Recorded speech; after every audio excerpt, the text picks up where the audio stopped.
This show is proudly supported by Habitats at Home, Australia's leading PVC reptile enclosure specialist.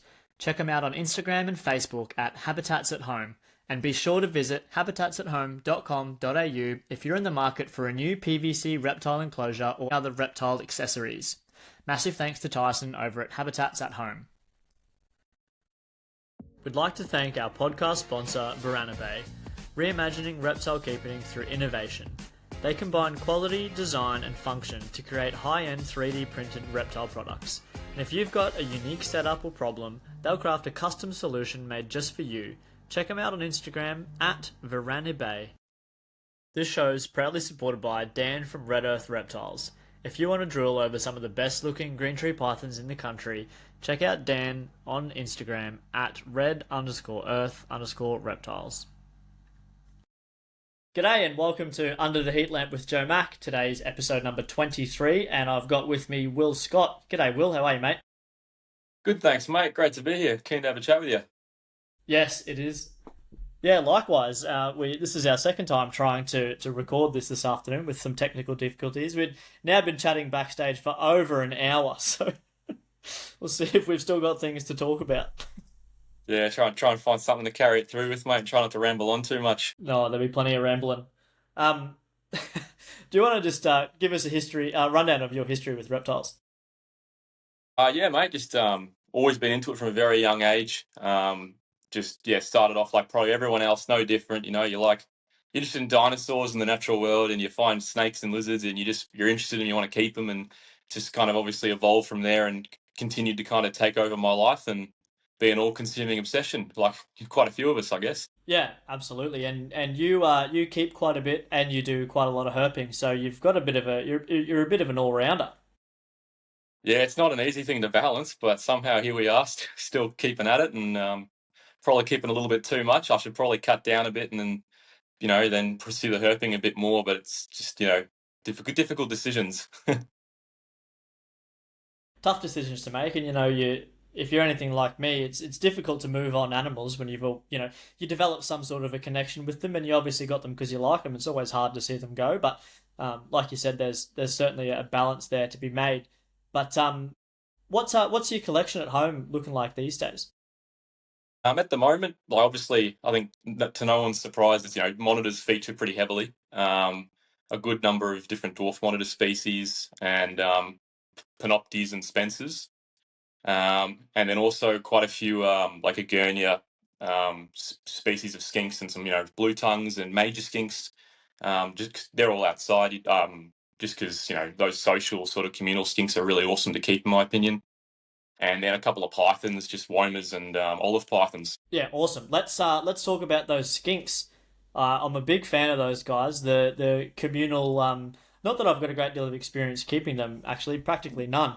But those animals that live communally, just epic. I think probably the coolest thing is that a lot of those species will utilize a latrine and they all shit in the same corner, and it makes keeping them pretty simple.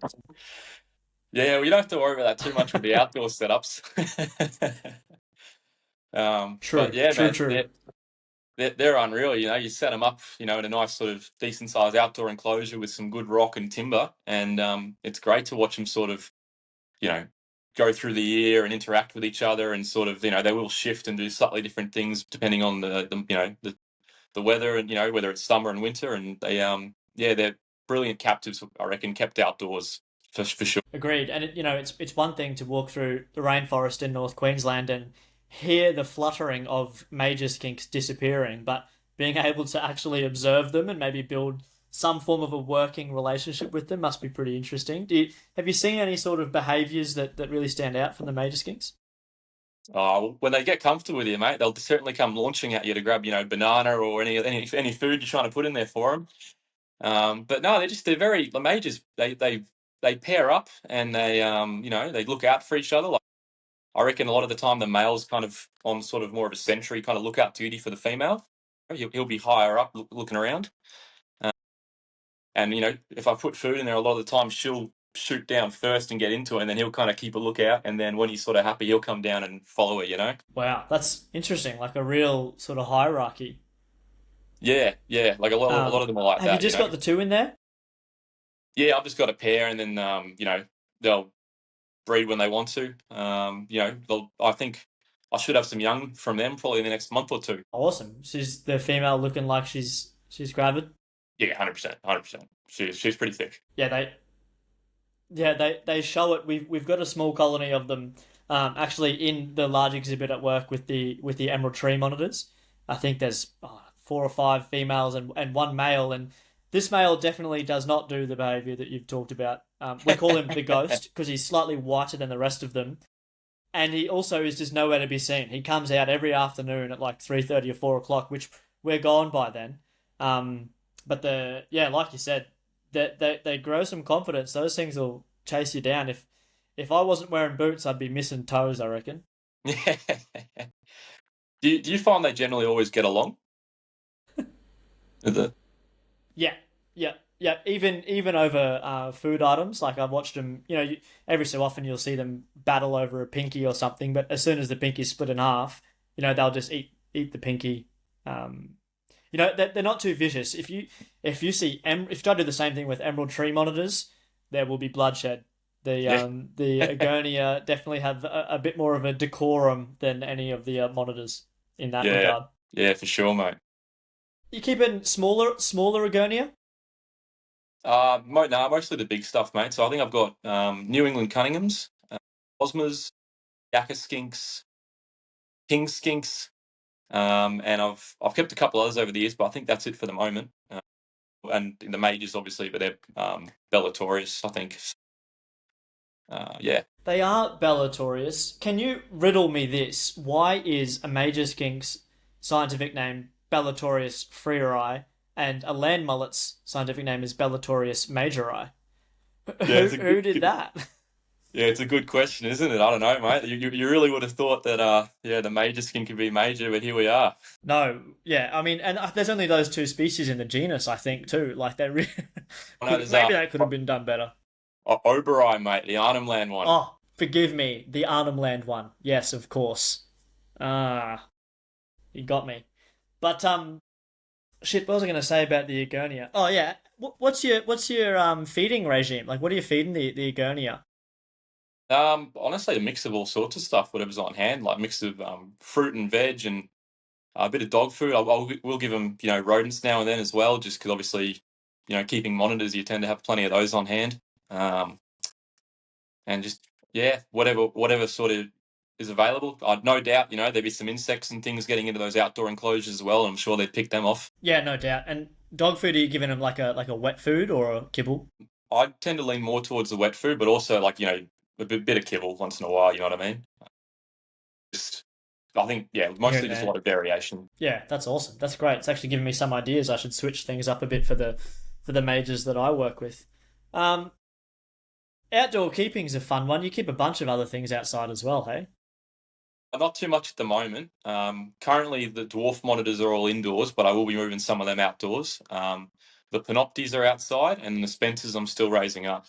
But previously, when I was up in Townsville, living up there, literally everything I kept was outdoors, and I had a lot of different monitor species and a couple other bits and pieces like scrub pythons and couple other skinks as well. I had land mullets up there as well, and some other different types of Cunninghams and all that. And yeah, literally everything was outdoors. Yeah. Have you got a few sort of favorite things about outdoor keeping? Like we were talking beforehand, and it's obviously your preference and something that you're a bit passionate about. Why is that so? I think coming from Melbourne and Victoria early on, right, my exposure to a lot of these reptiles was, through pet shops and wildlife parks. And a lot of the time, it's essentially, you're looking at a lizard or a snake in a box, right? And sometimes it can be a really beautifully set up box, but it's still kind of at the end of the day, I found a box. And as I got more into herping, you see these animals interact, with a natural environment, big spaces, changing weather conditions. It just got harder and harder for me to really justify indoor keeping as like it's a necessity, but it's not something that I really find all that captivating, personally. Whereas outdoor keeping, you can do these big elaborate environments where they interact with the elements and that, they can sit out in natural sunlight. And I think that, yeah, having experienced that to a good degree and having played around with a lot of species outdoors like that, I think you just get to appreciate your animals a lot more and understand more about them. I think, yeah, animals doing the things that they do naturally within your care is one of the best things as a keeper. You really feel like you're doing the right things by the animal and offering all of those, I guess, options that they have inside in an outdoor in a well set up outdoor enclosure. It's really what it's all about, I think. Yeah, 100%, mate. Yeah, and it's not as simple as just building a mesh or box or getting an aviary and just chucking it outside and just throwing things in. There's a fair bit more to it. What are some challenges, I guess, that you faced or specific things that you were very conscious of when setting up some of your outdoor exhibits or enclosures, exhibits, whatever? Yeah, yeah. Well, I was very fortunate that, to get when I got into that, right? Like I went up to Townsville because that's got to be one of the most forgiving environments for keeping, well, specifically reptiles, in my opinion, in Australia. Maybe not, maybe don't get your tiger snakes and your southern species going up there, but anything from northern and central Australia is going to do pretty well, in my opinion. So I got to kind of test things out and experiment without, with a fair bit of leeway, right? Whereas down here in southeast Queensland, I think you've got to be a lot more particular with particularly positioning of enclosures in relation to the sun and daylight hours to maximise the amount of like direct sunlight things get, um, and also just things like drainage and the way you set up in an enclosure. These animals need to have access to a variety of hides that are insulated to varying degrees, whether that's stuff that goes underground or it's stuff that's arboreal species aren't going to go a foot underground to insulate themselves against cold weather, so you're going to have thicker hollows as well as thinner stuff, and there's a lot to consider depending on what you are wanting to do. Yeah, a lot to consider depending on what you want to do and also where you are. And you just said something that is the opposite to what I do when setting up an outdoor enclosure in Cairns. Mostly because I'm typically just putting green pythons or other, sort of rainforest species, not, desert monitor lizards. I'm looking to absolutely minimize the Yeah, sun sure. hitting these outdoor enclosures. So I'm like the last place I had my green python enclosure set up. It was essentially just under a tree. Like it was Yeah, right. getting as little direct sunlight as possible. But for your monitors, it's a different case, a different story, I suppose. Yeah, 100%, man. Particularly this far south now. I want as much direct sunlight as I can possibly get them throughout the year. With because obviously the sun changes its position in the sky, so things will shift quite dramatically. Depending on how many trees there are around you, or structures and like sheds and whatnot. So yeah, it's definitely a massive thing this far south. Whereas in Townsville, it was a lot more relaxed, man, because it was just the ambient temperatures were higher. Um, there's more obviously sunny weather up there, whereas we get more overcast and rainy days down here. So yeah, it's just yeah. I guess you said depending on what you want to do, it's going to be quite different. Can can you give us an example of like one of your enclosures? Like how is it built? Is it like a pre-set up aviary or did you build it? Um, what are the dimensions and that sort of thing? Oh man, I've done a lot of different iterations and designs over time, and a lot of different experimented, I guess, with a lot of different methods. So um, I built most of them myself. I've built them out of aluminium, steel, and obviously timber over the years. And then when I was in Townsville, I had a mate who was he was retired, but he was back when he was younger, he was a boiler maker and did a lot of metal work. And he would actually weld together a lot of aviaries for me, which was great at the time because just trying to get infrastructure in That's place. handy. Yeah, man, 100%. Now I moved down here, I've had to sort of start teaching myself more. But yeah, nothing pre-built really, man. You've got to make it all from scratch, and generally that's going to depend a lot on the species you're keeping. There's no one size fits all, that's for sure. Yeah, true. And yeah, so many considerations to take in and all those considerations will alter how you want to set things up. Like I know up here, obviously the rain is pretty significant up in far north Queensland. So for my green pythons, they practically had like a roof over like three-quarters of their enclosure because I like the rain watering the plants, but I don't want the snakes to sit wet, for a month or 2 months, or in the case of last year. So that's all things you got to look out for, and obviously pest species as well. Up here, and also where you are, of course, cane toads. Is there some? Do you do something specific to prevent against cane toads? Yeah, so all enclosures are going to have like a solid base, right? At least sort of 60 centimeters high that, whether it's sheet metal or timber, nothing can get through.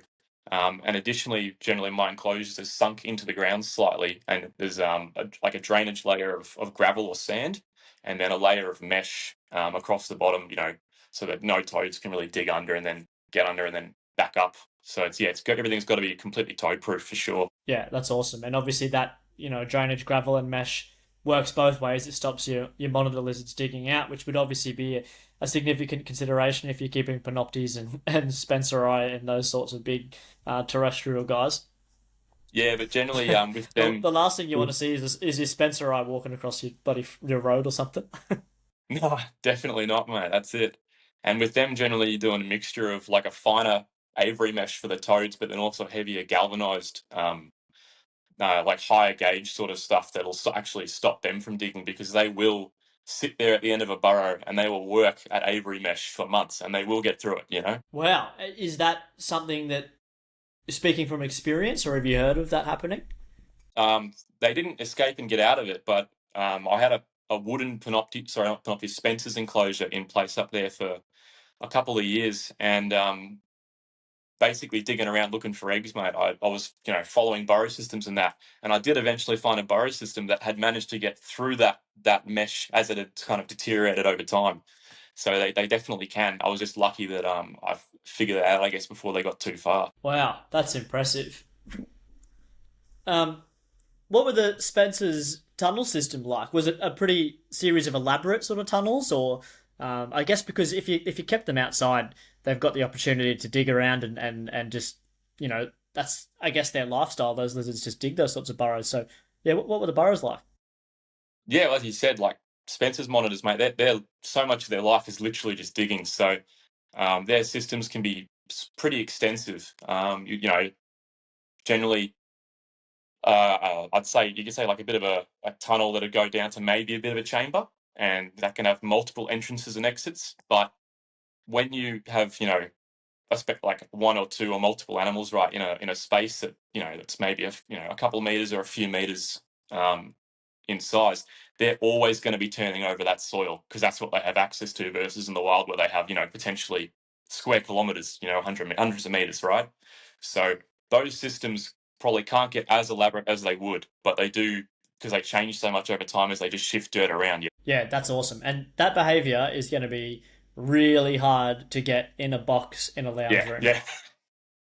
100%, mate. I couldn't keep a large monitor in a box indoors anymore, mate. Well, but for the smell, for one thing, Yeah, yeah, yeah, yeah, for big sure, mate. lizards do big poo poos, and they stink. Yeah, no, their metabolisms Um, over summer are just yeah, very crazy, good. mate.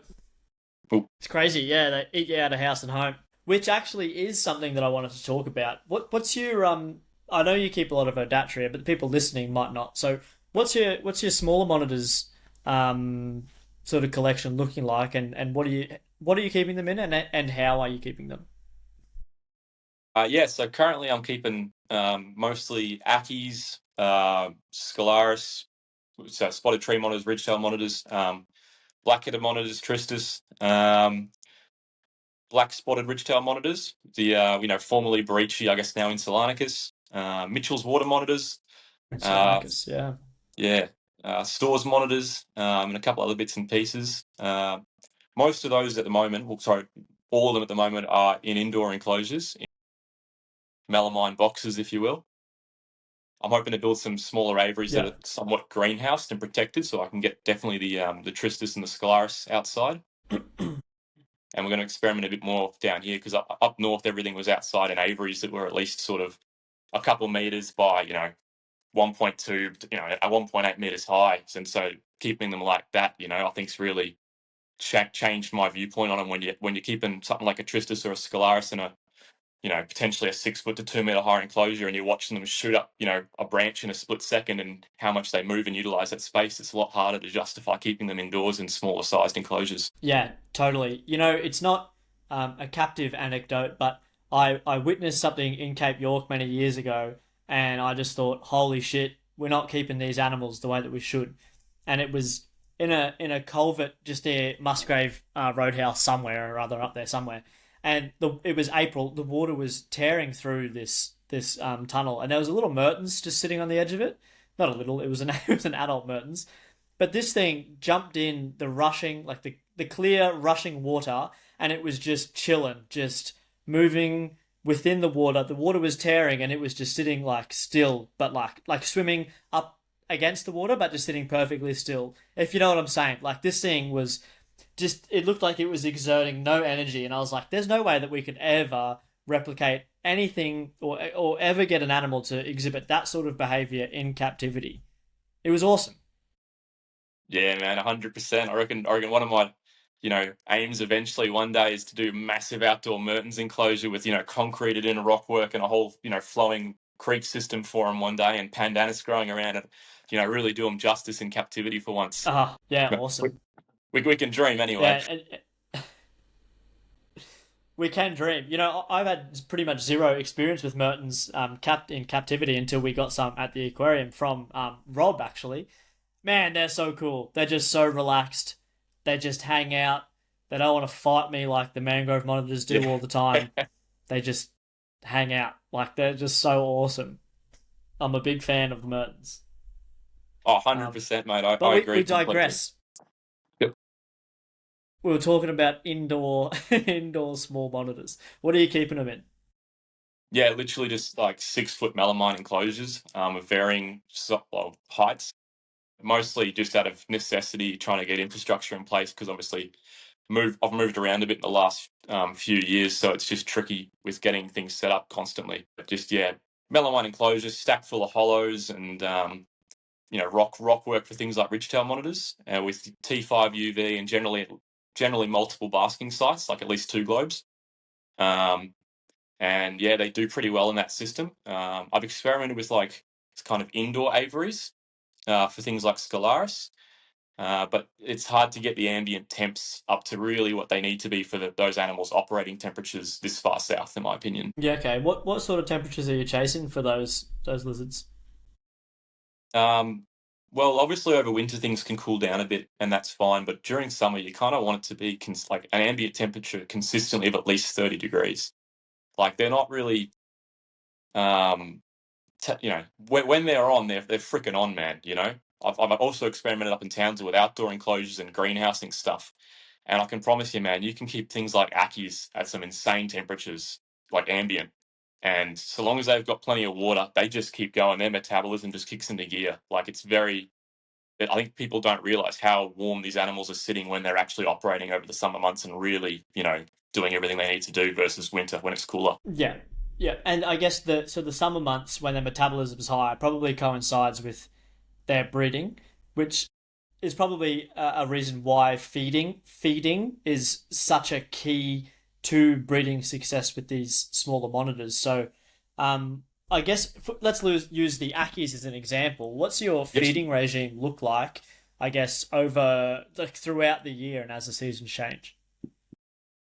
Yeah. So, look, over summer, it's probably peak feeding, so multiple times a week, maybe, at least 2 to 3 times a week, a lot of rodents. And then as things cool down and they back off, I tend to drop the rodents almost completely. And definitely by, sort of going into winter, like they're only getting pretty much crickets or other invertebrates. And then winter, man, they might get fed once a week, if not once every couple of weeks, like things like Ackies, if they go down for winter, that they might not eat for, maybe a month at a time, potentially, Months. Yeah, you just got to Yeah. read them. If you watch your animals, they'll tell you what they want to do, right? And then when things kick back into gear, they'll start coming out all the time, and all right, I've got to start feeding them and getting some condition on them. Watching your animals is a topic that pretty much comes up every time I talk to an experienced keeper, and I really think that is absolutely a skill that comes with time spent watching Mm, your animals. yep. It's very important. It's very important, and if you want to keep your animals to the best of your ability, you've got to watch them and you've got to read what's going on. Yeah, 100%, Um, man. yes, the feeding's important. How about the Scalaris? Is their feeding much different, or like their how you treat them much different to the Akis? Are they getting a similar amount of rodents? So it's funny you say that. So Ackies and Scalaris are actually quite similar, I think, in terms of their metabolism and how they operate, which is, I think, based on my understanding of a lot of the papers done on them in the wild, is they're very much ambush predators to a degree, where they'll sit out. An Aki might be under, at the entrance of a burrow in a crevice, whereas a Scalaris, you'll generally see them sitting on the trunk of a tree face down, and they'll, a lot of the time will be spent just them watching around them, looking for food. So they can hold condition really, really well, right? So you've got to be careful with them in that if you feed them too many rodents and too often, it's very easy to get them overweight. And then it's actually quite hard to get them back into good condition and get them lean again. Much harder than, say, a Tristis, which I think their metabolism's a lot faster and they're a lot more active. So they're easy in comparison. But yeah, so it's similar, but Scalaris, you really got to make sure you're not getting them too fat. Yeah, I think that's sort of across the board with reptiles is getting condition off reptiles is tricky, especially because 99% of reptile keepers, I guess us included, we're often just keeping them in a box Yeah. inside, Yeah.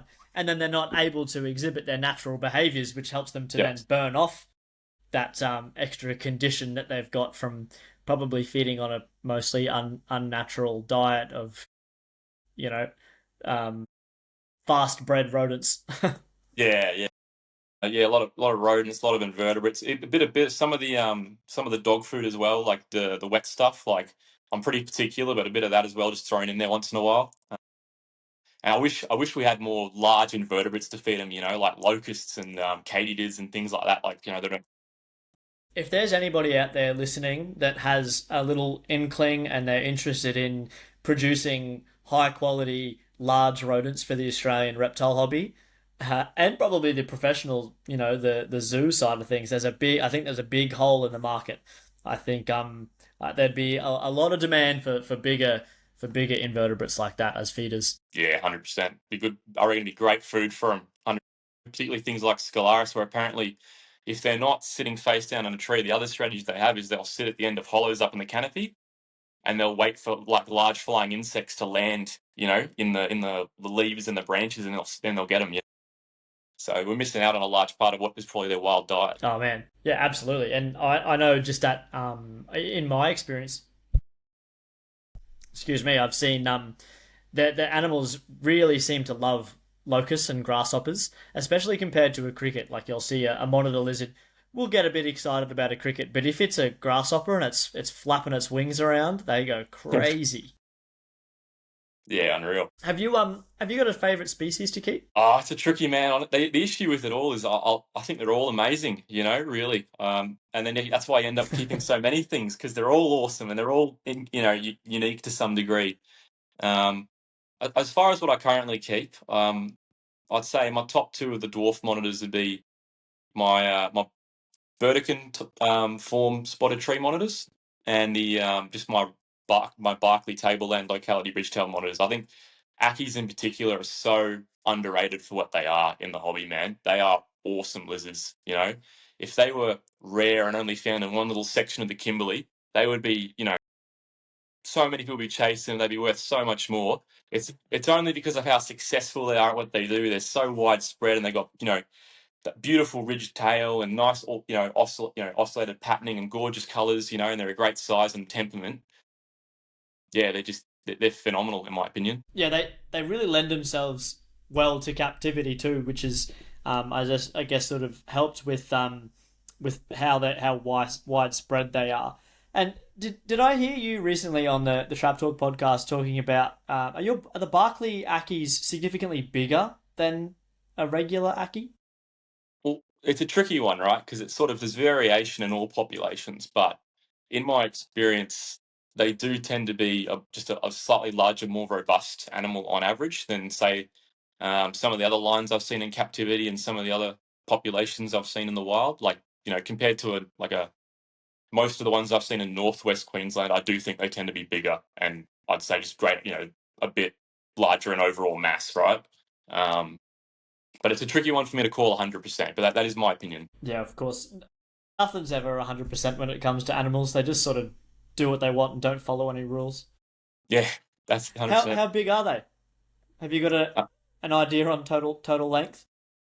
yeah, I've got one here that's up around 70 centimeters. And I just say, like, as far as most ackies go, their ability to routinely exceed centimeters, so 60 centimeters, is higher than some of the other ones I've sort of seen with or I've experienced with, right? So I'm not saying that they're monsters that and I'm not saying there's an 80 centimeter ackie hanging out here, but just they're just a good sized animal. Yeah, but there could be, again, just like you Yeah, said, there's always outliers. yeah, for sure. So we've hit about half an hour. We've talked about the captive side of things, but you've done a stack of herping, and your Instagram is a pretty damn good sort of photography portfolio of a lot of the animals that you've seen. Have you got any particular herping story that really stands out for you? Well, that's a good question, man. It's been a lot of herping going on the last few years of my life. It's been pretty relentless and all. Another thing that's pretty all consuming alongside the captive stuff. That's a tricky one. I've had a lot of great trips, mate, with a lot of good people.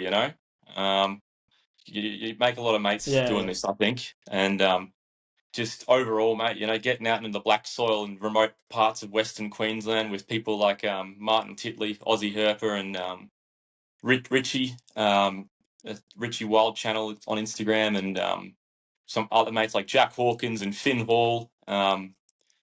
I think if one recent, well, not maybe not that recent, but one trip from last year that was unreal was a few of us went out to Western Queensland with a bit of a mission of seeing if we could try to find inland taipans, Ingram's brown snakes, and collet snakes all in the one trip. Like the black soil trifecta. We kind of jokingly sort of called it.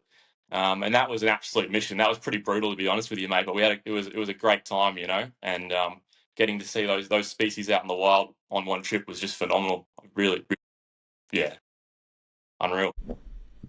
And you did get all three of those species in one trip.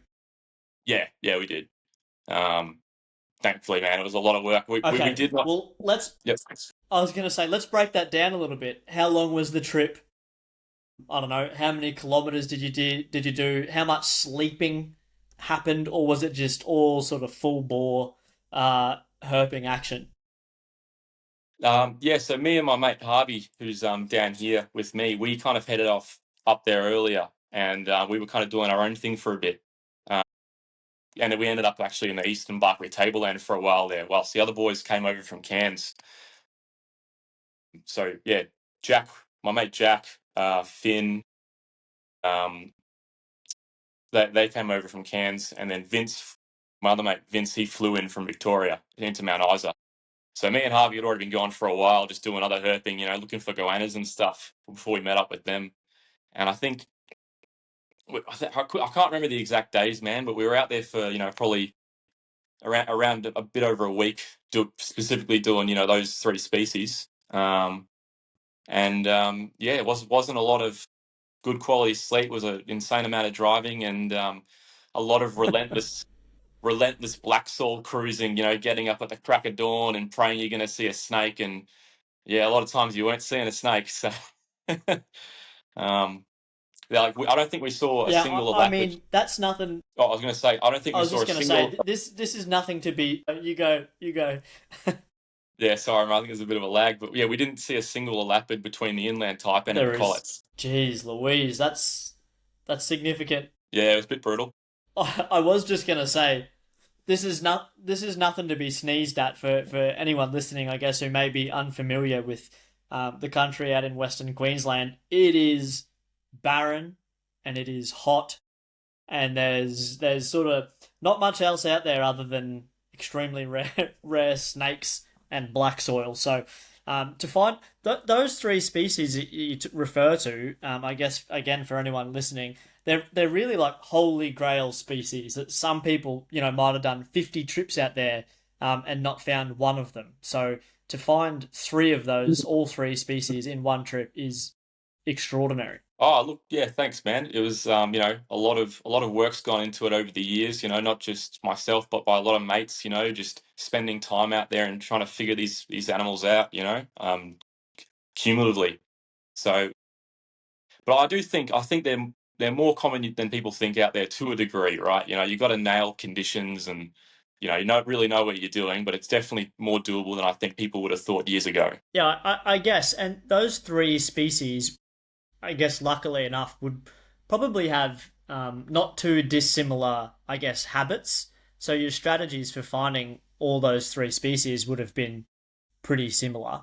And would, if you're willing to share, were they all found within a pretty similar area, or were you traveling like a great distance between spots looking for them? Yeah, mate, definitely a lot of relentless black soil cruising, but yeah, the inland taipan and the Ingram's brown snakes, we found in an area where they do occur sympatrically. So thankfully, we were able to knock those two species out in the one area. We didn't have to detour a fairway, south to go to a fairly well-known inland taipan spot in Western Queensland.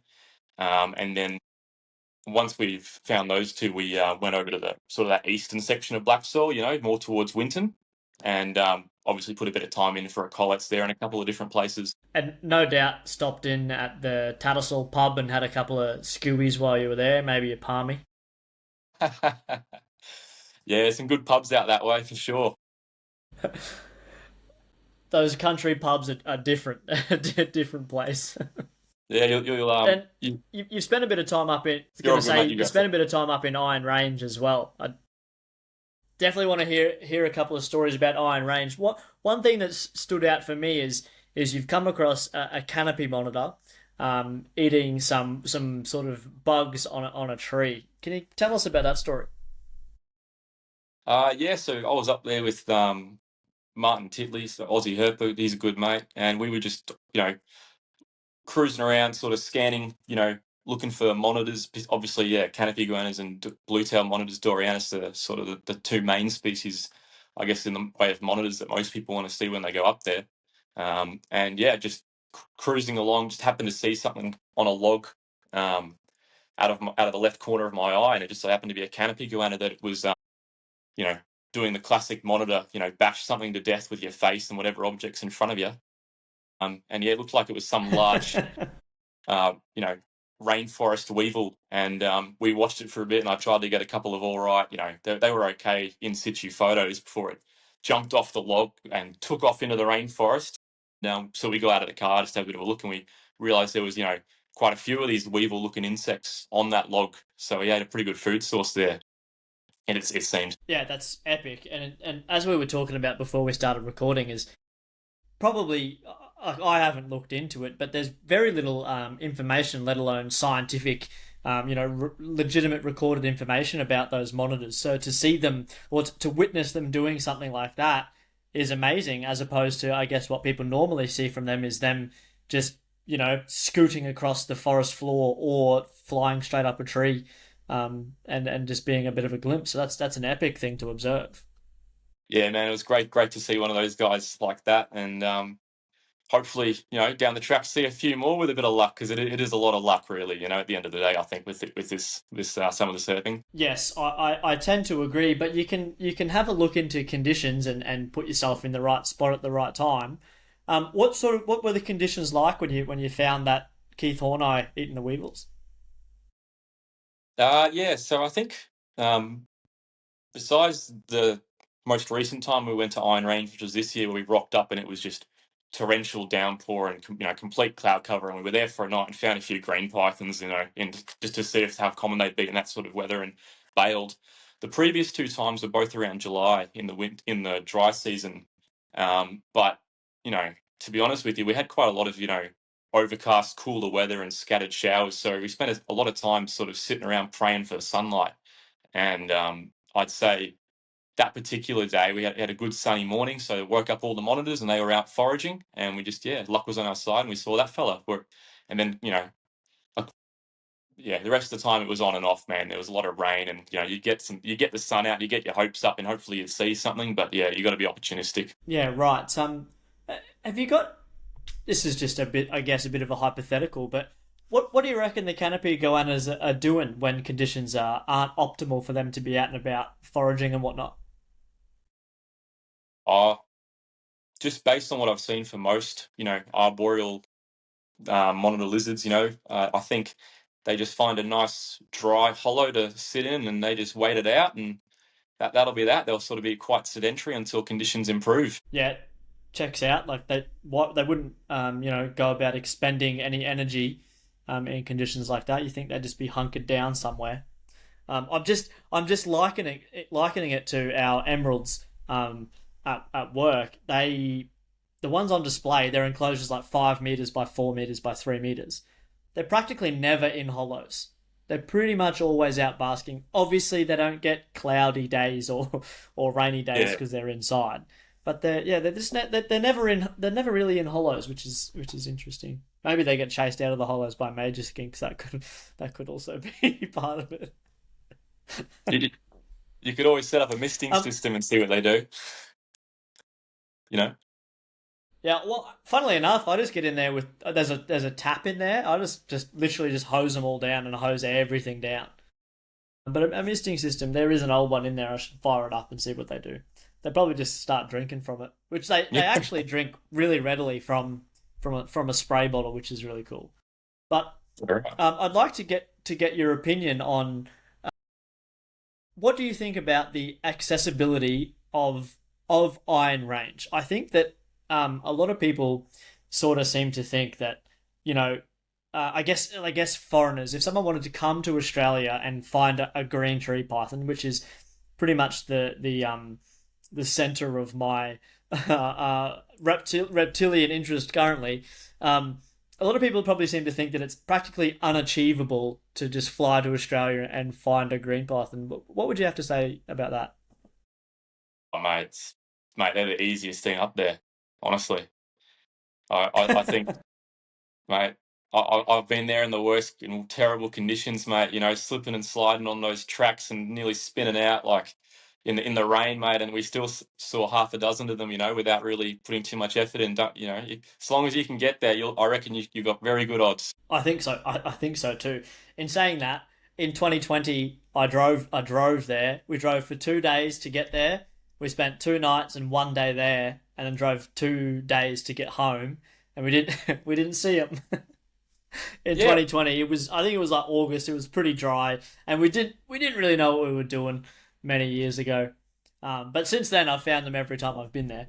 But I also think that the road there is not too bad, and you and I could have potentially biased opinions on corrugated dirt roads, having both spent a lot of time driving on them. But I really don't think that the road to Iron Range is really all that bad. no, mate. Martin, he's a pretty adventurous fella, mate. He took a Ford Laser in there. Yep, yep, it's doable. It's very doable.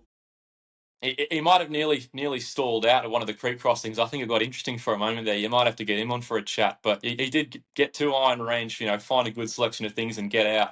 I don't think it survived the whole trip though. I think a wallaby near Laura took that poor car out. There's nothing to be done about a wallaby though. You can't help that. No, so yeah, he's got some good stories about his herp trips, mate. I'll tell you what. Oh, he's been out and about. That's for sure. Have you got any herp trips in the plans? Anything up and coming? I actually don't at the moment, really, to be honest with you, mate. I feel like I've gone pretty hard for a while now, and I should probably try to do some things that are put me in a better position life-wise, as opposed to just relentlessly pursuing herping. But I would like to very much get back up to some of the old areas in North Queensland. I'll spend a bit of time and just try to keep getting some nice photos of dwarf monitors, like more in situ photography.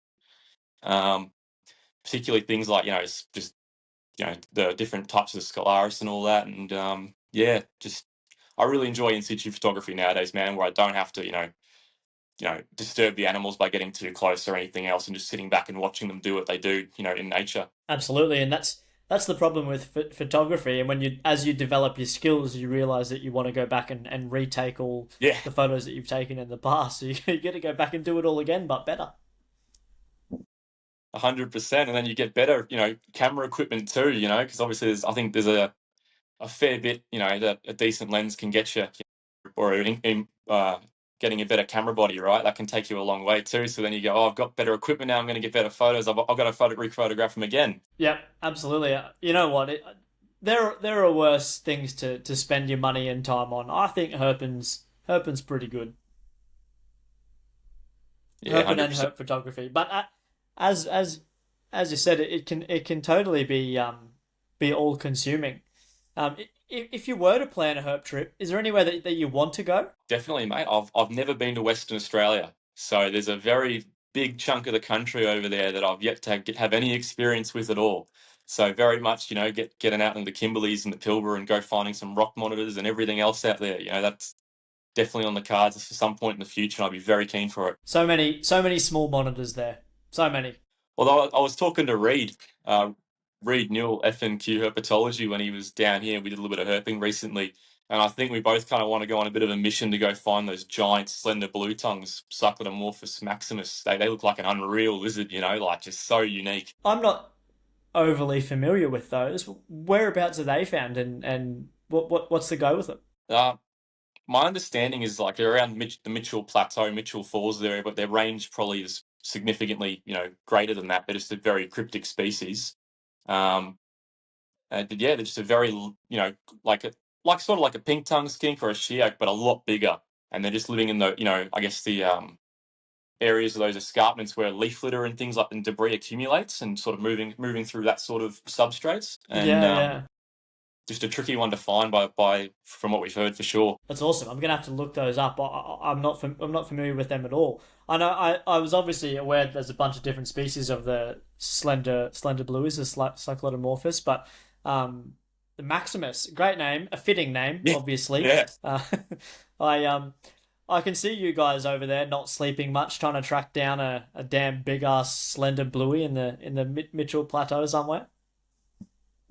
yeah, man. I tell you what, Reed's probably the herper to go with, mate. That bloke is relentless, like just very skilled, but just yeah, the work ethic on him when he's out and about is just insane. He damn near buried me with his cross country cardio abilities. I tell you what, Oh, he's pretty fit, is he, old Reed? mate, he's fitter than me, that's for sure. I I've had this discussion with a few other herpers before, and I've come to the conclusion that that style of herping is just not for me. I'm not built for it.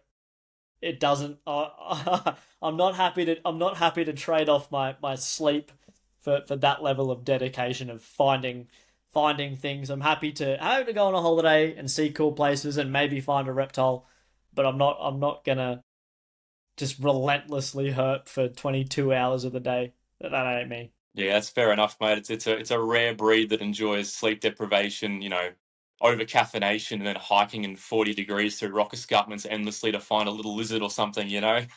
I admire the passion and the dedication wholeheartedly. It's awesome to see. Man, reptile people, they're all a bit bonkers, aren't they? They've just got some. There's just the passion just drives people. It's great. Yeah, yeah, 100%, mate. It's not, not it's pretty rare that you get like a normal, well-adjusted person that's actually deep into this hobby, in my opinion. Yeah, there's always something sort of slightly leaning towards obsession. I think for the most part.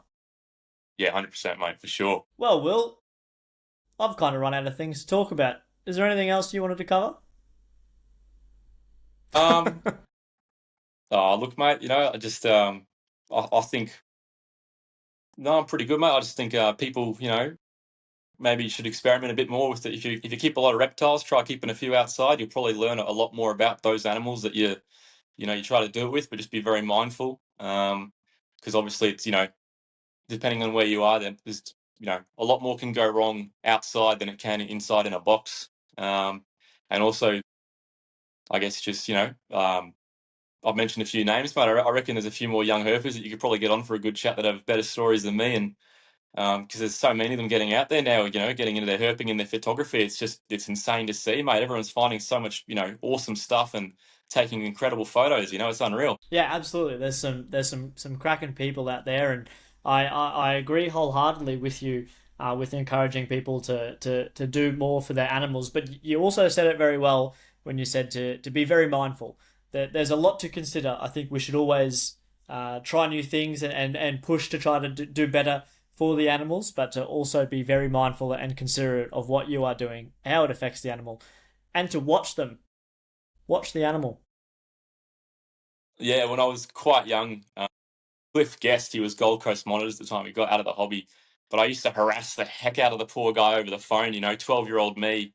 wanting to talk about dwarf monitors, and he said to me, he said, mate, you know, go get yourself a beer, which is funny to say to like a 12-year-old, but go get yourself a beer, mate, and just sit back and watch your animals.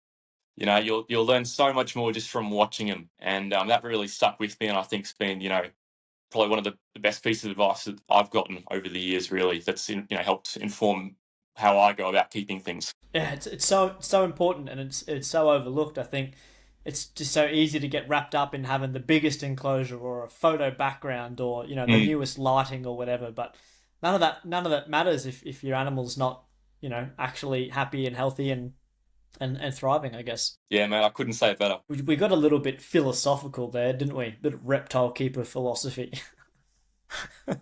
Oh, I think there's plenty more to say, Yeah, mate, that's but I enough. think That's not enough this time. yapping. Yeah, not this time.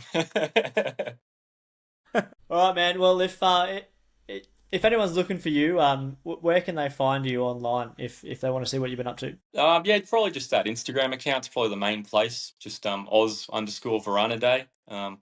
I don't particularly know why I went with that name, but that's what we're sticking with now. So if you want to see some dwarf monitor photography, go check it out. Yeah, absolutely. I'll put the link to Will's Instagram in the bio. It's well worth checking out. Some herp photography and a couple of good yarns in there as well. Along with you put some anecdotes and some observations in there too, which I think is really awesome as well. Yeah, thanks, man. Try to if I see something interesting, I try to make note of it just so people might learn something new. Hopefully. Yeah, absolutely. Well, thanks so much for coming on the show, Will. It was great having a chat with you. I think we talked for just as long on recording as we did beforehand as well. So it's been good.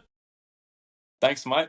Yeah, had a good time. Hope people enjoy it. Yeah, absolutely. And as always, everyone, thanks so much for listening. Feel free to reach out to me on Instagram at joemac.uthl. If you've enjoyed the content, please consider liking, subscribing, and following along. That wraps up episode 23. Thanks very much, Will. Thanks, mate.